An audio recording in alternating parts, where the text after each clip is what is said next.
Shoot করে এই ইউনিভার্সিটিকে পঙ্গু করে দেওয়া হচ্ছে। ভাইস চ্যান্সেলর ব্র্যাক ইউনিভার্সিটির উনি কোটি কোটি টাকা শ্বেতপত্র আমার কাছে আছে, আমি সেটা ভিসিকে পাঠিয়েছি।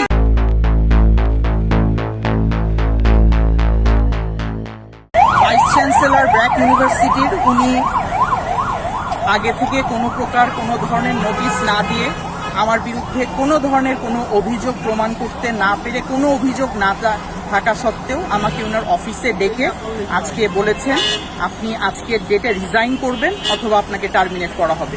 তখন আমি তার কাছে জানতে চেয়েছি যে আমার বিরুদ্ধে কোনো শোকজ নাই, আমার বিরুদ্ধে কোনো ধরনের কোনো অপরাধ নাই, আমাকে আগে কোনো ওয়ার্নিং লেটার দেওয়া হয়নি, আমাকে কি কারণে টার্মিনেট করা হচ্ছে অথবা রিজাইন করা হচ্ছে কোনো স্পেসিফিক কোনো কিছুই তারা বলতে পারেনি, কোনো কারণও তারা বলতে পারেনি, শুধু বলেছে আপনার রিজাইন করতে হবে। আমি রিজাইন করার সাথে দ্বিমত পোষণ করেছি এবং আমি রিজাইন করিনি এবং আমি জানি কি কারণে এটা করা হচ্ছে।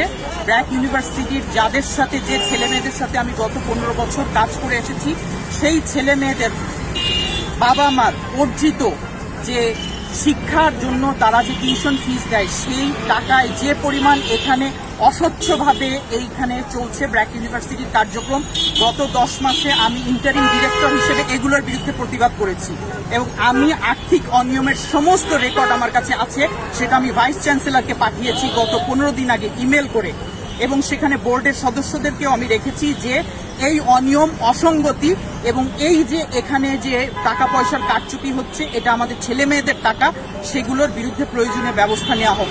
সেখানে কোনো ব্যবস্থা নেওয়া হয়নি, বরং মুখ বন্ধ করার জন্য যাদের স্বার্থ আজকে লঙ্ঘিত হচ্ছে তাদের দ্বারা আমাকে টার্মিনেট করা এবং রিজাইন করার জন্য আমাকে বাধ্য করা হয়েছে।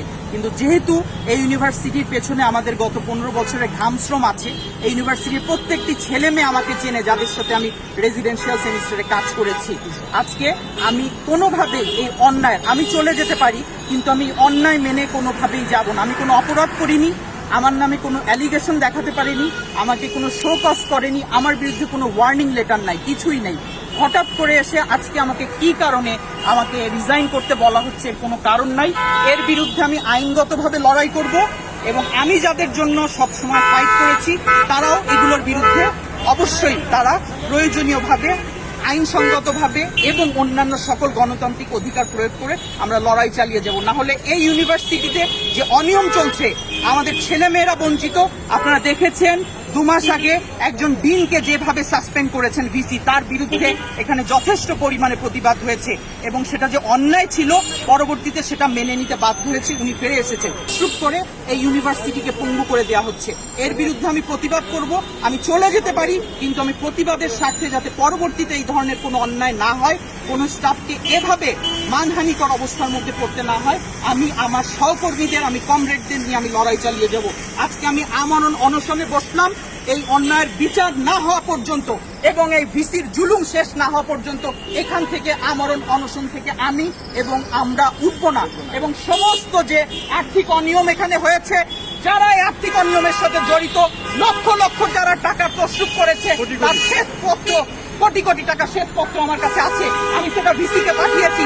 সেগুলোর বিরুদ্ধে কোনো ব্যবস্থা না নিয়ে আজকে আমি এগুলোর বিরুদ্ধে কথা বলেছি বলে আজকে আমাকে এখান থেকে চলে যাওয়ার জন্য বলা হচ্ছে। আমি এটি মানি না, মানব না